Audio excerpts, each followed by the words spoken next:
different teams as he gets traded in division from the Cleveland Browns to the Cincinnati Bengals. And it seems like upon arrival, he's going to be the starter, I guess, in Cincinnati. Oh, absolutely. Who you going to roll out there? Jake Browning? I understand. Yeah, you don't make that move if you don't want him to play. Yeah, Jake Browning is not the guy. You know, I said before the season, I thought Russell Wilson would be the starting quarterback for 2 different teams by the end of the year. They don't want him.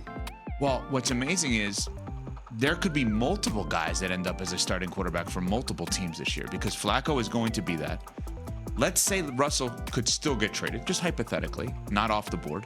I still think I want to keep an eye. No one has told me this. No one's reporting this. I just want to keep an eye on the Geno Smith thing and see if the Raiders just like fall out of it and like, what are we doing here? And see if he's wanted somewhere else. So you want to pay Russell Wilson when you're already paying Geno Smith? No, not for them. I'm saying in general, guys who could start You're saying 2 he different. might go elsewhere. Yeah, I'm saying I wonder if this is the start of quarterback trades, not the end of quarterback trades, because now that the door is open, it's like, hey, you know what? Maybe we should consider something like this Team X that is looking for a guy, or if a guy gets banged up. But your point, as we left off, was about the Browns' depth chart at the quarterback position. And you said, well, what's changed? Why is Shedeur good enough to be your backup now, but he wasn't a week ago, second string?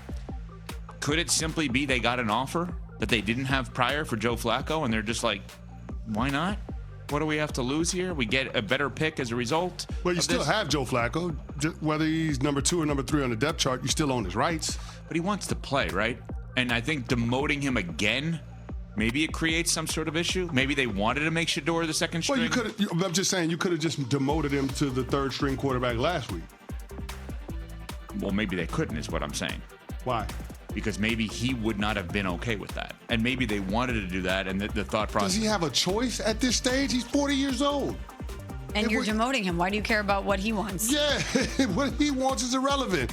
I mean, I'm pretty sure the Cleveland Browns didn't want Joe Flacco to lead the league in turnovers to start the season. Pretty sure they didn't want that, but that's what they got. And even though he's had another tenure there, it's not like he's some legend that has started there for you forever, where you have to be delicate with how you proceed and you have to be delicate about his feelings and the fan response to this. No, not at all. So, I don't understand the football reason why Cleveland didn't elevate Shedeur when they elevated Dillon Gabriel, but I'm more confident now than I was at the start of this week that at some point we're going to see number 12 for the Cleveland Browns.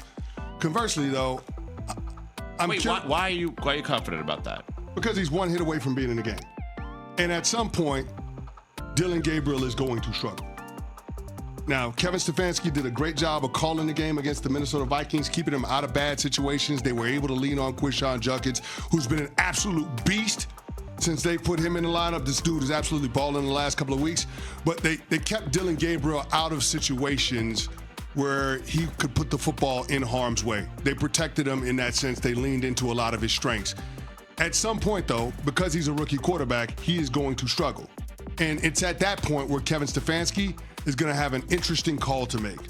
Whether or not you allow Dillon Gabriel to get on the other side of those struggles, or whether you pull the plug and you put Shedeur Sanders in. Because here's the thing, it doesn't benefit Cleveland not to see Shedeur Sanders this year, so they can make a more informed decision about what they're doing long-term at quarterback this offseason, going into a draft where they have 2 first-round picks. But does it benefit them to not see how Dillon Gabriel responds to adversity? Don't you need to know how he could potentially bounce back from that? How the locker room responds to him in those moments? Smalls, I agree with you. I think that's important for young players to be allowed to struggle and to work through those struggles. You got to give players the runway to figure it out, because it is a step up in class versus what they experienced at the collegiate ranks. And that's why I said Kevin Stefanski is in a tricky spot, because how he handles this is going to go a long ways to how he's viewed by the general manager, Andrew Berry, and by owner Jimmy Haslam. And remember, when we had Mel Kiper on last week, he talked a little bit about this. It was clear that Dillon Gabriel is Kevin Stefanski's guy, and Shedeur Sanders is Andrew Berry's guy. Now, that is the sentiment from people in league circles. Right? This is no reporting around it, but that is the sense that folks on the outside looking in get about the quarterback dynamic. So you literally have the verses inside of the Cleveland Browns organization when it comes to quarterback, and it just so happens you have the most polarizing quarterback prospect in maybe a decade in Shedeur Sanders in that building as a part of the mix. He's in a very tricky spot, Kevin Stefanski. Well, you're going to learn whether or not they think Dillon Gabriel's good, because to me, if you think a guy is good or going to be really good, When he's bad, you let him play through it. When you have questions, you don't, right? Cam Ward could look like me playing quarterback out there, right? And the Tennessee Titans are not going to bench him because they're going to say, this is part of the process. You have shown us that you are so good that you're going to be the number 1 pick in the draft that we expect you to be bad at times. Peyton Manning, not very good his rookie year, through an insane amount of turnovers. 28 picks. And they, rightfully so, they kept him through. Because we thought a year ago, the start, bench, start again was going to be like a thing that would work because it kind of worked for Bryce Young and Anthony Richardson. Both of them stink. Let's be honest. Like Richardson can't get on the field, and when he does, his only completion is to himself. And Bryce Young is, I know he came back against the Dolphins. No, he's bad. Unbelievably unimpressive. He's bad. So that hey, maybe they're onto something is now out the window.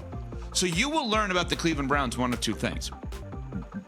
A is, do they think Dylan Gabriel's good? B is, no, Andrew Berry's saying, okay, you tried, Kevin. I appreciate it. Because I don't think they're at odds. They just have different opinions about who the better quarterback may be. And if Shedeur goes in for non-injury reasons, they probably don't think Dylan Gabriel's that guy. And you're going to learn that pretty quickly. Well, here's the thing. The lower you pick, the less runway you get, right? If you're a first-round pick, teams are going to give you years before they give up on you. Now, Kenny Pickett couldn't play dead in Pittsburgh, but they gave him years before they eventually dealt him to Philadelphia. When you're a mid-round pick or a late-round pick, you got games, not seasons, to show an organization what you can or cannot do. And so that's what makes it fascinating to see how they handle this, and that's what puts a lot of pressure on Dylan Gabriel going into this next start. Because it's a very different thing when you have Joe Flacco as the number 2 quarterback, knowing that he has no chance to be a part of the organization's long-term future, versus having Shedeur Sanders as the number 2 quarterback. One of the most popular athletes in sports, backing you up, and everybody clamoring to see him. There is an outsized amount of pressure on Dylan Gabriel in this start. It's fascinating because it feels like there's more pressure on Dylan Gabriel going into his second start than there was on his first start because of who the backup quarterback is. I just don't know that they're going to pull the trigger on making a change if he's not that good. I think they're going to let him play through this, and I think that What do you mean if he's not that good? You saying if Dylan Gabriel doesn't play well, they're not going to pull the trigger and pull him out quickly? Yeah, it feels like they're going to him as like, you got this. And I wonder if they have their viewpoint of, you're our quarterback for the rest of the season, which I don't believe they have said that way. So you feel like trading Joe Flacco is more of a vote of confidence in Dylan Gabriel? Well, yes-ish, but I also think what it is you may not like how they got to this, but they got to the plan you wanted them to get to. You think it's clunky along the way. You don't understand the depth chart previously. What did you say before the season?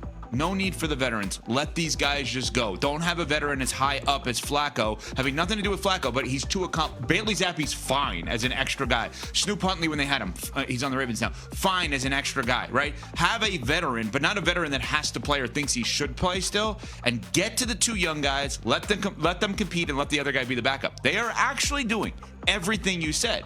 They just did it later than you wanted and in a clunky